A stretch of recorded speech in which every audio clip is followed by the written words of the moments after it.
a loaded show today, a UFC fight week from Newark, New Jersey in the Prudential Center, UFC 302. The lightweight title will be on the line. Number one pound-for-pound fighter in the world, Islam Makhachev, takes on veteran of the sport and fan favorite Dustin Poirier in the main event. Anthony, how excited are you for this fight card?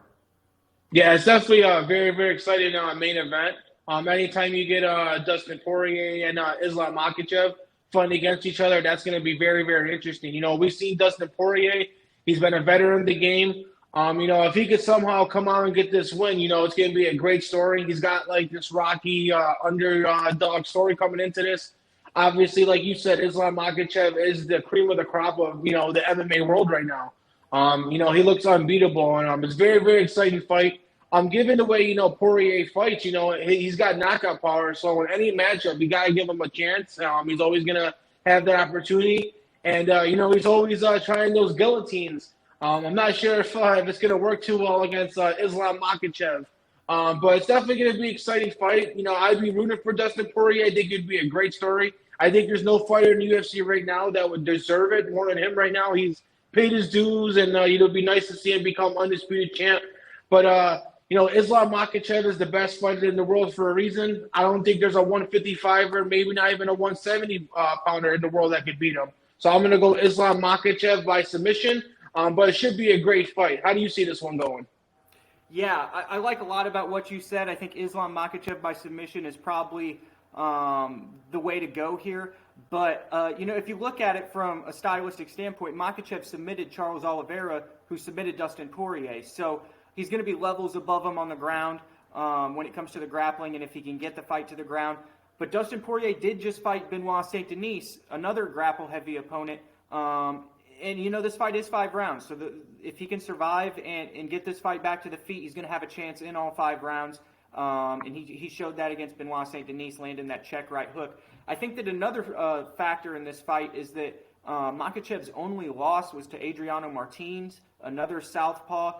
If we go back and watch that fight, he was caught with a check hook that was very similar to the one Dustin Poirier hit Benoit Saint-Denis with his knockout victory.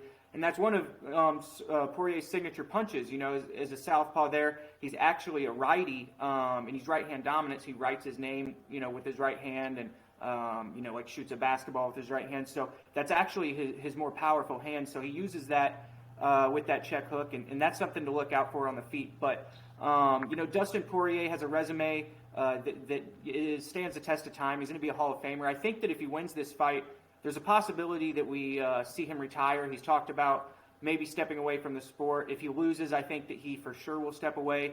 It's just a large mountain to climb to get back up to a UFC title opportunity. But in this one, I've also got Islam Makhachev. I think he's the best 155-pound fighter in the world. But there are some things to look out for and some similarities in the losses in Makhachev's career. Yeah, I 100% agree. I think especially if he loses, he's not going to want to climb the ladder again. He's not going to, he's either going to retire or if he continues to fight, it's only going to be big money fights against a potential McGregor or like an Oliveira just for the money, not for title purposes after that. If he does win, I do think he probably would want to try to get one title defense under his belt. But, man, what a way to grow out if he does win the title and just retires right then and there. Obviously, he's already a Hall of Famer, but, wow, if he goes on and beats Makhachev, that would be the greatest achievement by far in his career and maybe one of the greatest achievements we've ever seen in UFC. Yeah, it would put a statement on a Hall of Fame career, that's for sure. And it might be the biggest pop of the UFC this year, too. I'm sure the crowd would go absolutely crazy. It's going to be a pro-Poirier crowd there. I can't wait for this main event, though. So one thing, though, if Makhachev does win, there is another lightweight title matchup at the end of this month in International Fight Week with Conor McGregor and Michael Chandler. Those two have actually been going back and forth on Twitter today. Conor put out some tweets about him potentially having staph infection and some unfavorable comments about the Dagestani fighters and their cleanliness. But, and Makhachev responded. But those guys could very easily match up if they're both victorious this month. And that could quite possibly be the biggest title fight in UFC history if you think about it. Khabib Nurmagomedov would be in the corner of Islam Makhachev. It would be McGregor's last chance at UFC gold, presumably. In his path back to the title, if he did that, he would probably have to stop Michael Chandler. So, Anthony, what do you think of the possibilities of a potential matchup between Conor McGregor and Islam Makhachev? I think it'd be great for business. I think it would sell. I think it would make tons of money. I think it would be the biggest payday of Islam Makhachev's career. Just like we've seen with Khabib Nurmagomedov, once he beat Conor McGregor, his popularity and stardom really skyrocketed up then. Like Errol Hawani said, after that fight, he became probably the most popular Muslim athlete in the world, and I wouldn't disagree with that. And if Islam Makhachev beats a guy like Conor McGregor, that would get a lot of eyes on him, and he may be the next up for that title. I don't think McGregor deserves a title shot, but obviously at this point, everybody knows Islam Makhachev is the best 155er, and he does want to get his name out, and it's just about selling tickets. And there's not an opponent out there that's going to sell more tickets and have more people watching it than Conor McGregor. Yeah, absolutely. And, hardcore fight fans like us know how talented Islam Makhachev is. But some of the casual fans, I'm sure when you've talked to some of your friends and I've talked to some of my friends, it's kind of hard to get them excited for an Islam Makhachev fight. They don't necessarily know who he is, but if they sit down and watch it, they can appreciate the skills. And obviously that knockout over Alexander Volkanovski last time out proved, his striking to a lot of people. Speaking of that real quick, we talked a lot about the grappling of Poirier and Makhachev in this one. When it comes down to the striking, Makhachev did just knock out Alexander Volkanovski, was the first man to do so. Do you think that he's going to take a chance on the feet with Poirier in this one, knowing that he's getting a little bit better with his hands? Yeah, I think he might so. He's definitely been improving, with the striking. I definitely, he's already come out and said it. Everybody knows he can go out there and submit Dustin Poirier. But if he can go out there and knock him out or outstrike him, that's really, put his name out there and give him a lot of props. He doesn't want to, go out there and submit him just like, Khabib. He wants to win it in his own way, prove to other people that he's not one-dimensional, that he's his own, fighter. And, that's why some people believe Islam may be a more dangerous fighter than Khabib, because of what he could do on the feet and on the striking. And each fight, it does seem like he is getting better. So I wouldn't be surprised if maybe in the first round, if he tries to see if he can stand up with him. And then, he could always revert back to the ground game and get that submission win in the second or third round. Yeah, I agree with everything you said there 100%. And there is a certain fan base of people that think that Makhachev is more well-rounded than Khabib and has more ways to win fights than Khabib Nurmagomedov did. And Makhachev enters this fight as a 6-1 betting favorite. Were you surprised he's that large of a favorite in this one? Honestly, I wasn't, because we pretty much know that Dustin Poirier is going to be limited, on the ground. And, pretty much I think at any point in this fight, if Islam really wants to just win and get out of there, he can just control the fight on the ground. Given his age too, we've seen fighters, at Dustin Poirier's age, their records in title fights doesn't, suit too well. So I really wasn't surprised. I really don't give Dustin Poirier much of a chance either. But that's no slight to Poirier, because I don't give really anybody really a shot against Islam right now. Yeah, that'd be an interesting statistic to go back and look at to see who the oldest first-time champion was in lightweight history, or south of 155 pounds. Dustin is 35 years of age. I do not know off the top of my head if someone 35 years old has captured a lightweight title for their first time, but I think he would be the oldest. But in the co-main event, we also have a very interesting matchup here. A lot of people are saying this is a number one contenders fight. Sean Strickland just lost the belt to Dricus du Plessis in a razor-thin split decision loss. A lot of people say Sean Strickland won that fight. Me and you both thought that, that was a very close fight. It could have gone either way. We favored Dricus in it. But we also valued what Strickland brought to the table there in putting out more volume than Dricus did. This is going to be a middleweight title eliminator, 5 rounds. Sean Strickland 28-6 versus Paulo Costa 14-3. The betting lines have Sean Strickland as a -245 betting favorite, Paulo Costa plus 200. This one to me is really power versus cardio and technique. You look at Sean Strickland, he has some of the best defensive boxing in the UFC. He has a great jab. He puts volume on people, but he doesn't necessarily have the punching power to get a lot of people out of there. We saw in the Abus Magomedov fight that if he can get you to gas, then he certainly can overwhelm you with his cardio, a lot like Michael Bisping used to do back in the day. But Paulo Costa here has had cardio issues in the past. If you go back and look at his Luke Rockhold fight, He kind of gassed in that one, gave Luke Rockhold a chance to climb his way back into that fight. Now Paulo Costa won that fight, in his gone back and now fought Robert Whittaker, losing a decision there. But he had Whittaker hurt as well with a spinning wheel kick. He's a guy who comes out very aggressively and tries to finish you early. How do you see this one going, Anthony? Yeah, I think you summed it up perfectly. This is power versus accuracy and efficiency.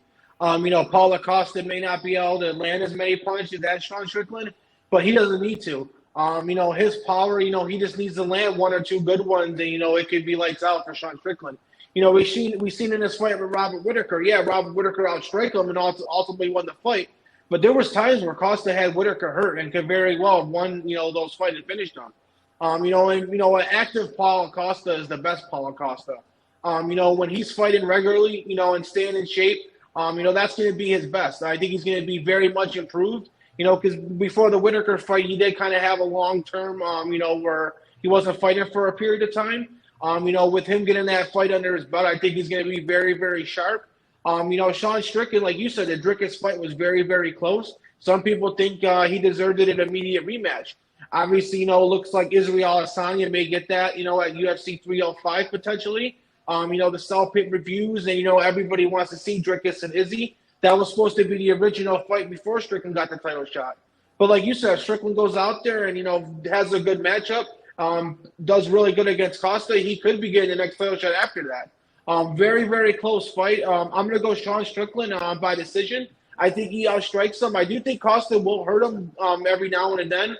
But I think Strickland will be able to hold up and not get finished and not get knocked down. And I think Strickland will get the decision win. Who do you see winning this matchup? This fight and the Randy Brown, Zaleski Dos Santos fight are very close ones for me that I've really had to go over a lot this week. If I was going Sean Strickland like you did, I would go with him by decision. I think that you put it well, the volume there will probably lead to a victory on the judges' scorecards. But I'm actually going to go with Paulo Costa in this one. If you look at Strickland, the last two guys that have knocked him out were both Brazilian creative and dynamic strikers, Alex Pereira and Zaleski Dos Santos, who we're going to talk about a little later, versus Randy Brown. Both of those guys went in there and pushed Sean Strickland and put him on his back foot, made him fight back against the cage and landed strikes on him and broke that Philly shell defense that he's known for. I think Paulo Costa is going to be able to get him out of here in this one. He just starts so fast. If he can do what he did against Robert Whittaker in that first round, I think he'll be able to overwhelm Sean Strickland in this one. He's a huge betting favorite or betting underdog. I really didn't see Strickland being close to a 3-1 favorite in this one. But I'm going to take Paulo Costa by knockout. I think Sean Strickland, he's tough enough to survive, but he gets caught, and I think Paulo is going to get him out of there. Yeah, what a tough loss that would be to give Strickland 2 straight losses. I think in this fight, honestly, I think he's got more to gain, but also more to lose than Costa. And, if Costa loses, I still think he's a high market guy that's going to get huge fights. With Sean Strickland, if he wins this, because his fight with Drickus was so close, that could get him an immediate rematch. Whereas with Costa, I feel like if he wins, he may not get the immediate title rematch because, he just lost to Whittaker, and Whittaker is fighting Hamza, later this month. Yeah. I think Costa may have to fight one more fight after this. He may need 2 wins to get that title shot. For Strickland, I think with a good performance here, would put him right there, a lot quicker than Costa. So I think Strickland's got more to gain but more to lose. Yeah, I agree with that. One of the things that made me really cautious in picking Paulo Costa is kind of his inconsistency. We've talked about the Robert Whittaker fight. He had him badly hurt and won that first round. But after that, kind of went on, cruise control and let Robert get back into that fight. I was talking about earlier how he let Luke Rockhold climb back into that one. He can't do that with Sean Strickland because Sean Strickland will be tough enough to stay around if he doesn't get him out of there. And Sean Strickland is dangerous at all times with that cardio. So Paulo Costa is going to have to actually win by knockout. And the last fighter that he knocked out was Uriah Hall in 2019. So that's been a long time ago. So I think he's going to be able to put on a performance this weekend and get himself back into contention. But it's going to be a great fight, and it's one that I was very up in the air about who I was going to go with. Also on this main card, we have a matchup between Kevin Holland and Michael Oleksiejczyk at middleweight. The heavy-handed Polish native Oleksiejczyk is going to be taking on a fellow southpaw in Kevin Holland. Holland's had mixed results here recently in the UFC. This is one that both of these guys need to win to kind of stick around and be in contention and get big fights at this weight class. Who do you favor in this matchup of 185-pound contenders? Yeah, it's definitely going to be very interesting. We see Kevin Holland moving up to 185. Definitely had a lackluster performance against MVP in his last outing. Holland is a great grappler, but I question his fight IQ because I just don't understand, when he fights against a guy who's a predominant striker, he tends to just stay on the feet and try to outstrike him. He's definitely going to have to, change that up because Oleksiejczyk, has the KO power. And if Holland sits there and tries to strike with him, I think Oleksiejczyk can knock him out, particularly since Holland's moving up to 185. I think Oleksiejczyk may be the bigger guy or very, very close in size. But I think Kevin Holland will make the adjustments. I think he's finally going to realize he needs to get on the ground. I think he will, and I think he'll get this fight onto the ground. He'll control it, and I think he'll win this fight by submission. Who do you see winning this fight? Yeah, I like what you said there with Oleksiejczyk. If this fight stays on the feet, I think Kevin Holland's going to be in danger at some point. He is longer and taller. He's going to have a 7-inch reach advantage, and he's also going to be taller by 3 inches. We've seen Kevin Holland in the past at 185 and 170. He's been jumping back and forth. Knocked out Jacare Souza. That really put him on the map in the UFC at 185. And then, has mixed results against grapplers like Derek Brunson has to move down to 170. And now after losses to MVP and then Jack Della Maddalena, we are back up here at 185 pounds. So this is really a fight that I think that he has to win to stay in this, relevant UFC contention, spot that he's in. He's fighting guys that are right on the cusp of top 10 rankings or, right on the edge of big popular, fights that are on pay-per-views. So I think Kevin Holland has to win this one, like you're saying. I actually think he's going to win by knockout. I think that he's going to be longer. I think he's going to be faster. I think he's the more athletic guy, and I think he's more explosive. So I think there's multiple ways he can win this fight. We haven't really seen him take it to the ground like you were saying. He had chances to against MVP and Stephen Wonderboy Thompson. Didn't in either of those, and it was probably the reason he lost the fight because he didn't mix it up. We'll see if he mixes it up. If he does, like you're saying, I like your pick for a submission because I think he's going to have a significant advantage on the ground. But if it stays standing, I think he could find success too. So I like Kevin Holland in this one. He's a minus 290 favorite at FanDuel Sportsbook. Yeah, you're 100%. With him being right on the cusp of the rankings himself and moving up in a weight class, he's one loss away from, losing that ranking and dropping down the rankings, significantly. But if he goes out there and gets a KO win, I'd be very, very impressed. And that's the type of performance he needs right now at this stage of his career. Yep, absolutely. So also we have, they just moved Nico Price and Alex Morono to the main card I see here. So we've got Nico Price coming off a knockout loss to Robbie Lawler. He will be fighting veteran Alex Morono, 24-9 for Morono, 15-7 for Nico Price. Morono has fast hands. He's known as a kind of volume boxer. Both of these guys can get chinned and knocked out at times. We've seen them both getting finished inside the UFC, but I like Morono in this one. I'm going to take him by decision. I think this is kind of going to be a war back and forth. Price is going to try and get this fight to the ground. I think he's going to learn a little bit from that knockout loss to Robbie Lawler and try and use some cage control here, being a veteran. And I think Morono is going to land more volume on him and eventually put more damage. So I like Alex Morono in this one before we quickly move on to some other fights. Yeah, I 100% agree with everything you said. I think Alex Morono right now, at his point of his career, is better. He's won 2 of his last 3 fights. His only loss in those 3 fights was the Joaquin Buckley, who's a great fighter himself. I think Nico Price is declining right now. So, yeah, I'm going to go Alex Morono by decision as well. Yeah, so this is the one I talked about earlier that I was kind of up in the air on. I think this is a great stylistic matchup. We've got Randy Brown versus Ezekiel Zaleski dos Santos. Now, Zaleski dos Santos spinning wheel kicked Sean Strickland. We mentioned that a little bit earlier. Sent him to the middleweight division. Just faced Renat Fakhretdinov, who we've been very high on, the 22-1 Russian contender. Fought him to a draw. That was a fight that a lot of people thought that Zaleski dos Santos won on that Derek Lewis versus Jailton Almeida card. That was one of the main card fights there that was the fight of the night, in my opinion. It was a very back-and-forth contest between a dominant grappler and a dominant striker. So Zaleski dos Santos has 14 wins by knockout on his record, but he's facing a guy in Randy Brown who's 6'3" for the welterweight division, likes to use his length, has won 6 of 7, his only loss to Jack Della Maddalena. Just beat Muslim Salikov, a very good fighter on the feet himself, a former Sandu world champion with Salikov. But Randy Brown, the Jamaican-born native, is very athletic. He likes to use his length on the outside with leg kicks and a jab.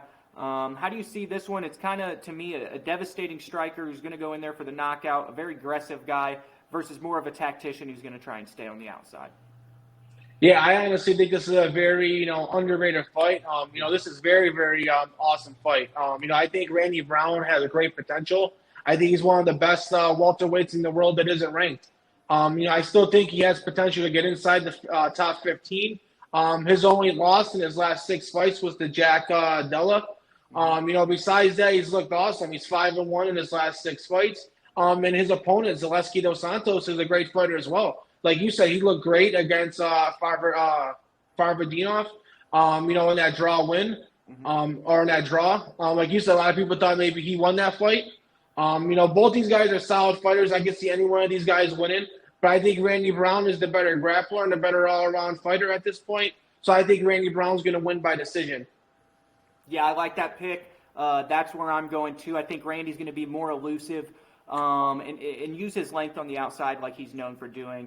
That Muslim Salikov win was very impressive, and I think he's going to try and build on that. And as impressive as that Salikov win was, the Jack Della Maddalena loss was very shocking because a lot of people were very high on Randy Brown going into that one. He didn't try and take the fight to the ground whatsoever. He got rocked with a big left hand and then eventually submitted just basically out of self-defense. In a pure grappling contest, Randy Brown would submit Jack Della Maddalena 9 times out of 10. But, being, almost knocked out, Della Maddalena was able to get that rear naked choke and find a submission victory. But I think Randy Brown, if he takes this fight to the ground, he has a very underrated ground game as well. He's very long and has a pressure top game with elbows that is very damaging as well. So this is a good fight.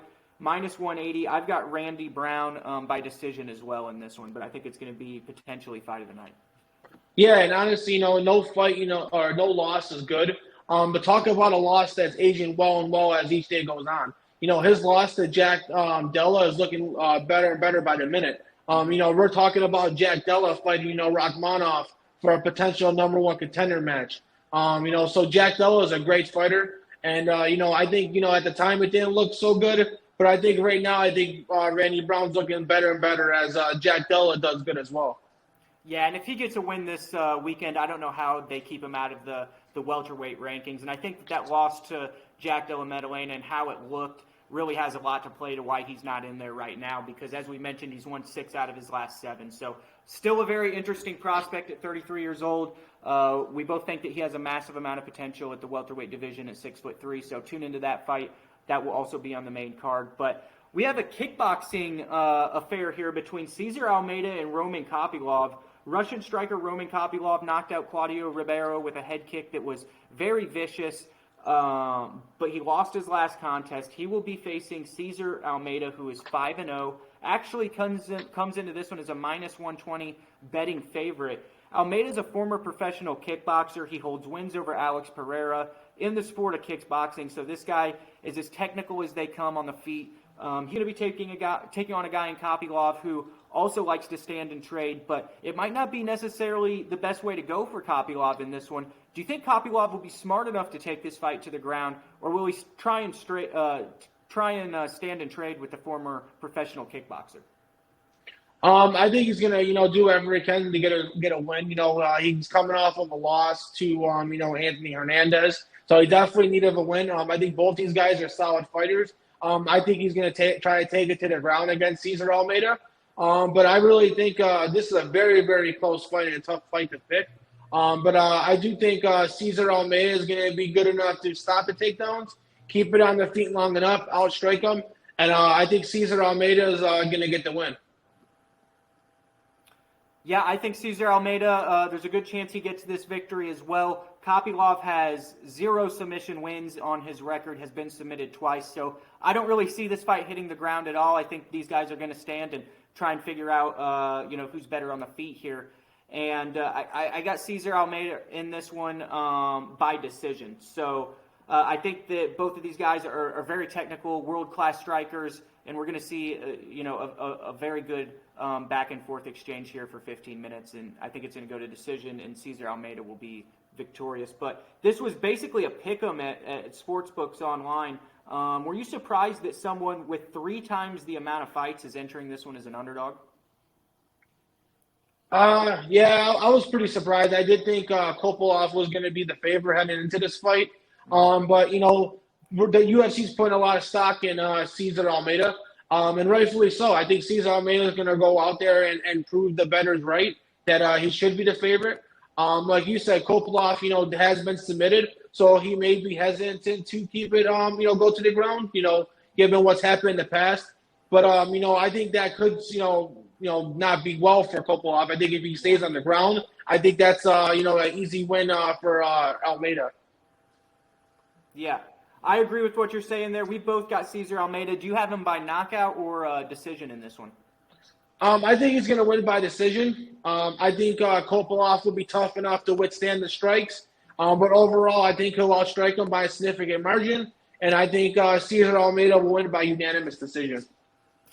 So next we have a grappling matchup here, kind of a heavyweight. 2 dominant grapplers, Alexander Romanov, 17-2 versus Jailton Almeida, 20-3. Both of these guys are ranked in the heavyweight division. I was surprised to see this has now been moved down to match 7, and actually Nico Price and Alex Morono is higher on the card than this one right now, according to ESPN. So, I think this is going to be a good fight, actually. People kind of think this is going to be a snooze fest, but normally when we have 2 grapplers, we get a striking back and forth matchup. If you go back and look at the Colby Covington-Usman fight, and then also some other examples as well, Bilal Muhammad versus Sean Brady, when we get 2 guys that are grapplers, maybe the juice isn't worth the squeeze for them to go to the ground, and they stand and trade and see who's better. So I think if that's the case, I'll take Jailton Almeida in this one. I think he's a better athlete. Romanov has struggled to make the 265-pound weight class at times. I've not seen him come in tremendous physical condition yet. Jailton Almeida is a guy who keeps himself in good shape. I think he's going to be a better athlete, more explosive and quicker. I'm going to take Jailton Almeida by knockout in this one. Yeah, I think Jailton Almeida is obviously, didn't look good against Curtis Blades. And then his fight before that, even though it was a win, it wasn't a very exciting fight against Derek Lewis. So I think that's why the UFC put this as a prelim. Jailton Almeida hasn't had a lot of exciting fights, and he is a very, very tremendous grappler. But he leaves a lot to desire, when it comes to striking. But Romanov is another good grappler as well. I think Romanov, can strike a little bit. But I think Jailton Almeida is going to get this to the ground. I think he's going to out-grapple him. And I think he's going to control the fight on the ground, and I think he's going to win the fight by decision. Yeah, so we both got Jailton Almeida there.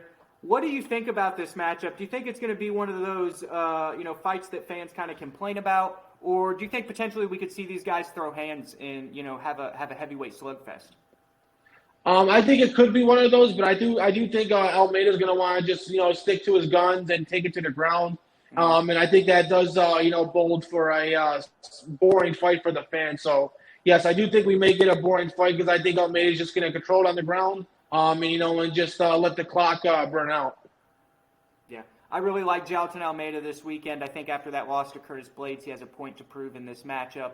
Romanov was knocked out by Alexander Volkov, so he has been knocked out in the UFC before. I don't like the physical conditioning that he's came in his last 4 fights whatsoever. So we're both taking Jailton Almeida in this one. Is there another fight here on the prelims that you're really interested in? I gotta say that my eye is on Mickey Gall versus Basil Hafez. Hafez made his UFC debut against Jack Della Maddalena in arguably the closest and toughest fight Maddalena's been in his career so far. Hafez was able to control that fight on the ground for large portions, and he thought that he was victorious, but obviously Jack Della Maddalena did enough and landed some damage in that one on the feet to secure a victory. But this will be a return fight for him against Mickey Gall at 170 pounds. Mickey Gall is 7-5.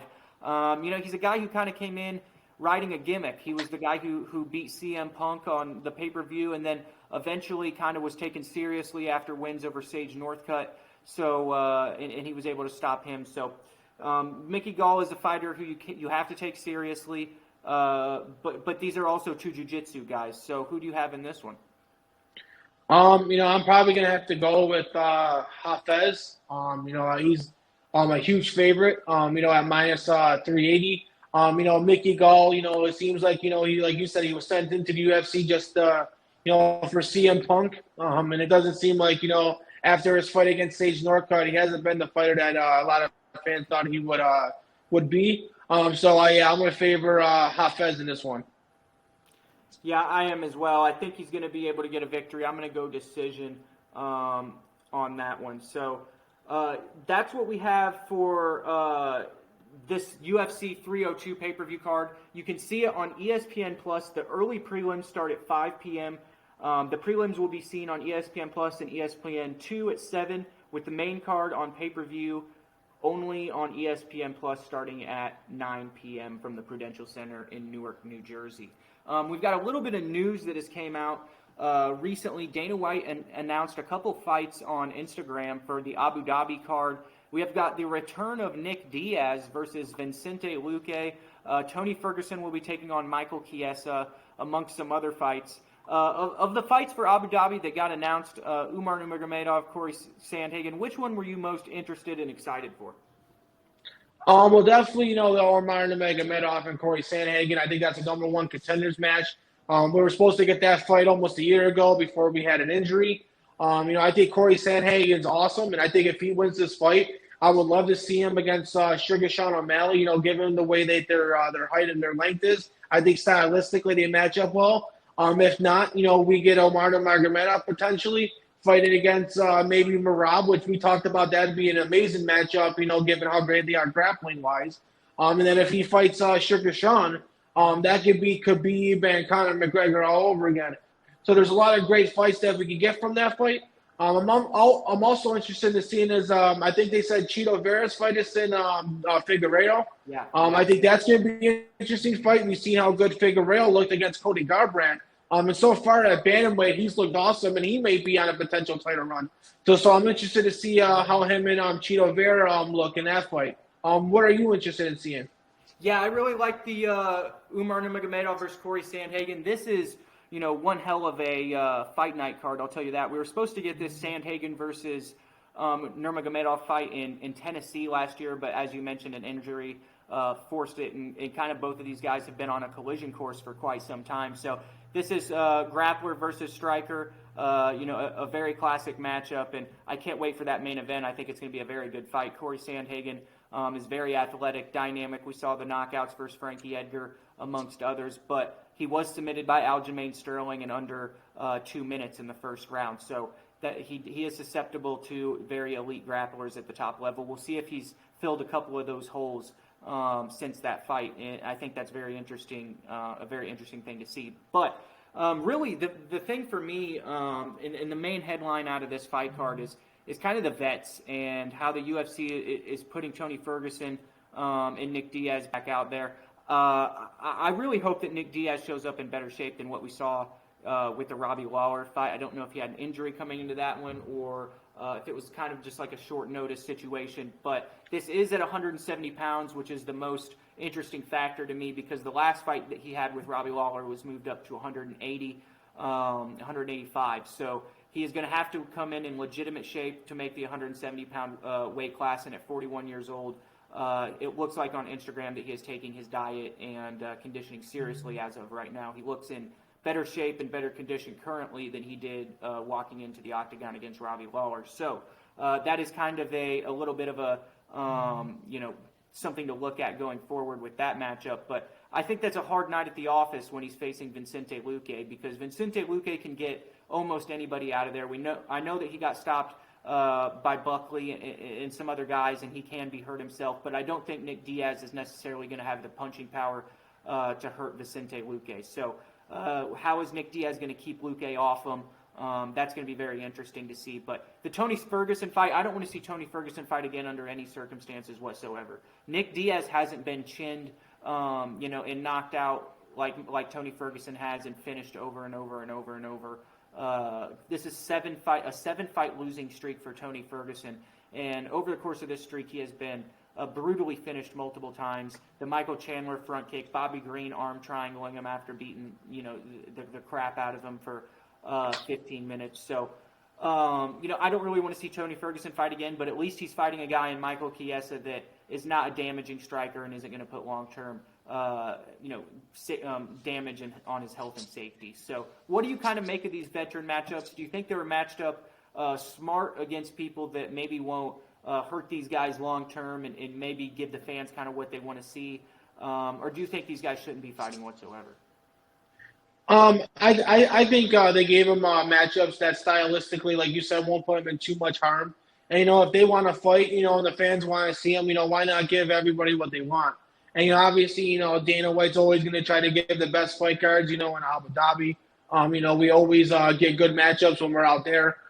So, in Nick Diaz and Tony Ferguson's are highly marketable, names that they all know.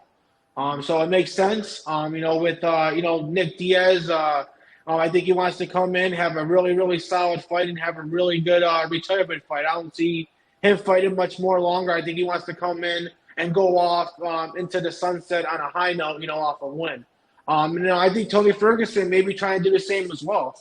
I think he may be at least trying to get a win and not trying to go off on a loss. And I think Mike Chiesa is the guy that he may be able to get a win against.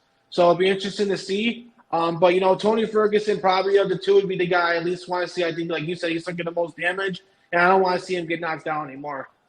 Yeah, I agree 100%. Tony's a legend of the sport. And when he went on, that legendary winning streak to claim interim championship at 155 pounds, he solidified his Hall of Fame career and beating legends like Kevin Lee and all those guys that led up to that. But, it's a different state of his career right now, and you can't just keep throwing him out there thinking you're going to get different results than what you've seen. In fact, he's diminished in each performance, in my opinion. In that fight with Nate Diaz, I thought that was a terrible version of Tony Ferguson. A lot of people thought that maybe Tony looked good, but I just don't think that's how that fight with Nate Diaz would have gone when Tony was in his prime whatsoever. And I just think it's going to keep getting worse the more times that they keep throwing him out there. So, of the two, Anthony, which one do you think has the possibility of winning the most? Honestly, I'd probably say Tony Ferguson. I think Nick Diaz's fight against Luque is going to be real tough. I think Luque is a really, really good fighter. I think he's a tougher guy to beat than Michael Chiesa right now. So I would have to say Tony Ferguson. But how about you? Yeah, I think that both of these guys have an uphill battle here. Could you imagine putting in a parlay where you bet on both of these guys to win in the same night and they cashed? I mean, that would be a heck of a night for fight fans. But, I really like this fight card in Abu Dhabi, and as a fight night's concerned, I think it's one of the better fight night cards of the whole year. Yeah, 100%. So that's what we've got for MMA this week. There's actually a very interesting boxing card going on from Abu Dhabi. There's a 5v5 matchup between Matchroom Boxing and the DAZN boxing team headed by Eddie Hearn. That's Frank Warren versus Eddie Hearn, Matchroom Boxing 5v5. In the main event, we've got Deontay Wilder taking on Bang Bang Zhang, Zhili Zhang, the big man from China. These are going to be two guys who are, sluggers. Both of these guys are bullies, knockout artists, aggressive. I think this is going to be a fan-friendly fight, Anthony. Do you think it's worth tuning in for? Yeah, 100%. I think these are two of the best, heavyweights in the world. I think, Deontay Wilder is not as good as he used to be. Seems like he hasn't really been the same ever since the Tyson Fury fight. But I think Zhang is a good fighter as well. I think this fight could go either way. Both big guys. Like I said, both definitely two of the top 10 heavyweights in the world. So you're always going to want to tune in for that. I do think Deontay Wilder maybe can get back on track.